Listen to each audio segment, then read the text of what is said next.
nosso prazo termina em 2019.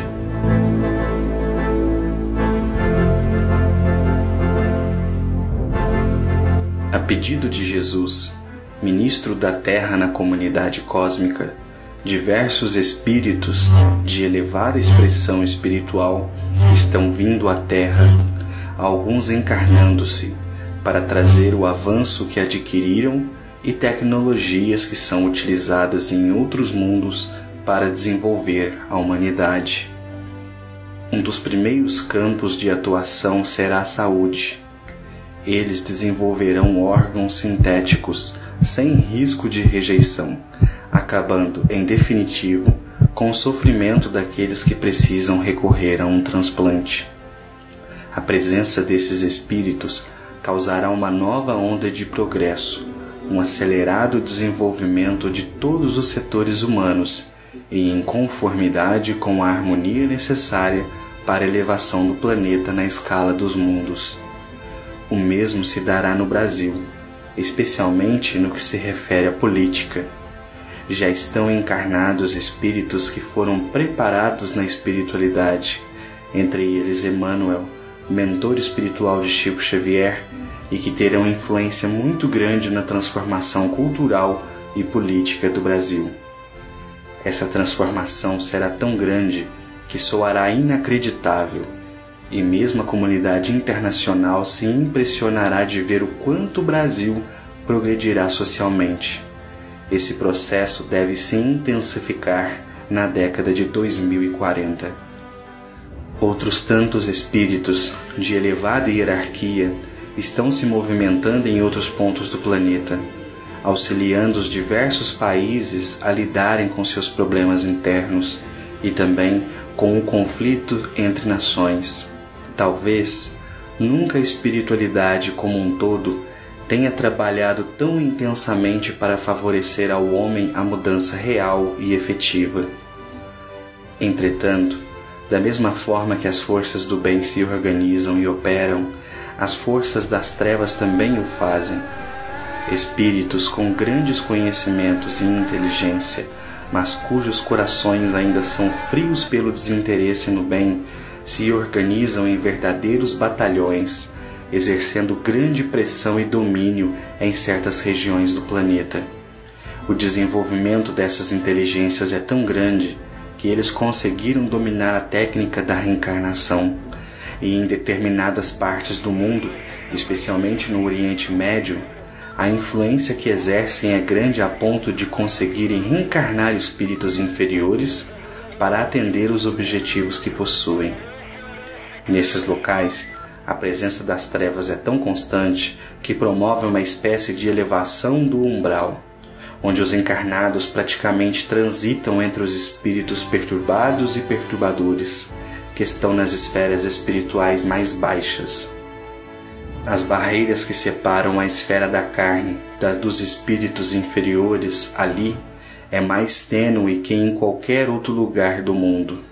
Esse adensamento trevoso dificulta sobremaneira a atuação dos espíritos esclarecidos e do bem. O próprio ambiente se torna impróprio para suas manifestações, o que favorece ainda mais o domínio das trevas. Nesses locais, a forma mais efetiva de auxílio direto é a reencarnação de espíritos elevados, tarefa, aliás, penosa.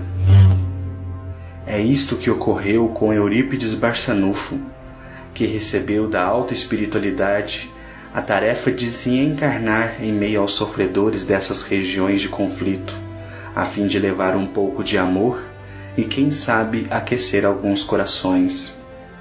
Mas, por que essa mobilização? Por que espíritos de tão elevada expressão estão vindo, sabe-se lá de que parte do universo, o que não deixa de ser também uma espécie de sacrifício, nos ajudar a evoluir, e por que almas tão elevadas como Eurípides Barçanufo tiveram que fazer sacrifícios tão pesados nesse momento da história humana. Como já havia dito Chico Xavier na década de 1970, uma reunião de espíritos de expressão cósmica, responsáveis pelo nosso sistema solar, juntamente com Jesus, representante espiritual da Terra, deliberaram um prazo de 50 anos, a contar da chegada do homem à Lua, em julho de 1969, para que a humanidade aprendesse, enquanto coletividade, a viver sem se destruir. Se isso fosse possível, a humanidade entraria numa nova fase de progresso e aceleração vertiginosa de desenvolvimento. Mas, se falhasse, se as nações entrassem em conflito, especialmente de ordem nuclear, então sofreríamos um atraso nunca antes visto. A fase que atualmente vivemos é de sinal vermelho. Espíritos inferiores estão se organizando nos planos inferiores e migrando para a Europa, como ocorreu na Segunda Grande Guerra, influenciando a mente coletiva, e a chance de uma nova guerra se torna cada dia mais factível.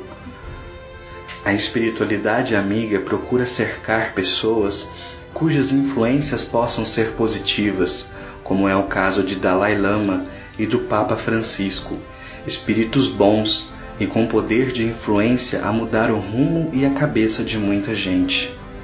Pessoas que vieram à Terra espalhar amor, bondade e caridade, ao contrário de tantos outros líderes religiosos que, plantando ódio no coração dos adeptos, cairão. O conflito entre Rússia e Ucrânia é visto com preocupação pela espiritualidade, pois nos bastidores há também outros países e interesses. A luta pelo poder, por terra, por domínio econômico, pode envolver países como a China, Índia, as Coreias, Japão, Estados Unidos, e desencadear uma nova sede de poder capaz de levar nosso mundo a uma era de sombras espessas. Desta vez, porém, os recursos bélicos são muito maiores do que nas guerras anteriores. Uma guerra de grandes proporções fatalmente faria uso de armas nucleares, hoje milhares de vezes mais potentes do que as que destruíram Hiroshima e Nagasaki no Japão. Os recursos que não fossem consumidos na guerra, que seria rápida dado o poder de destruição, seriam consumidos nas tentativas de reestruturação dos países.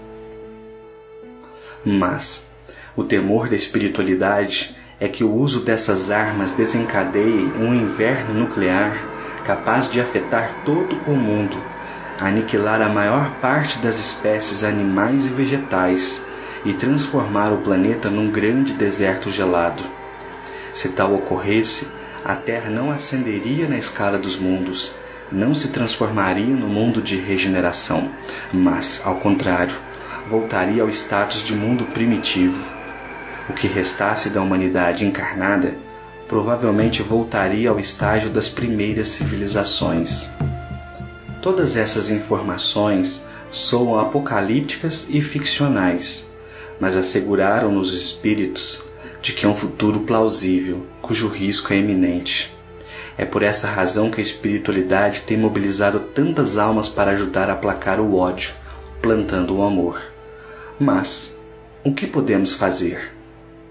Nesses últimos anos, até 2019, devemos nos esforçar sobremaneira no desenvolvimento de nós mesmos.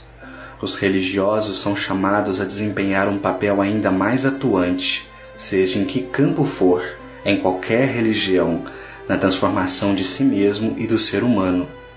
Devemos hoje, mais do que nunca, nos esforçar em nos melhorar, nos transformar, nos modificar em definitivo para o bem e orar.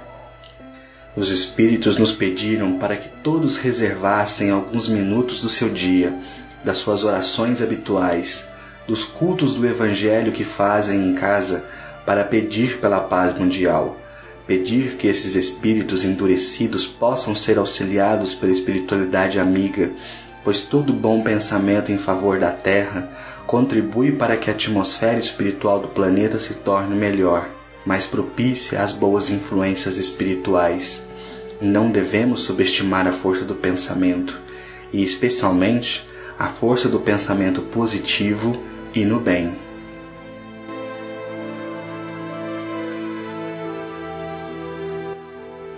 Não devemos temer, Devemos trabalhar com fé e determinação, enquanto esse prazo não chega a termo. Devemos apoiar a espiritualidade com nossas orações, nossas atitudes e, se possível, espalhar essa mensagem para que mais pessoas tomem ciência da gravidade do período em que nos encontramos. Tenhamos esperança de que esses anos passarão e que nada disso ocorrerá. Que nenhuma grande guerra ocorra. Que o bem consiga vencer o mal. Que esses espíritos endurecidos aceitem ajuda. E os que não aceitarem, que sejam retirados da terra para mundos adequados ao seu progresso espiritual.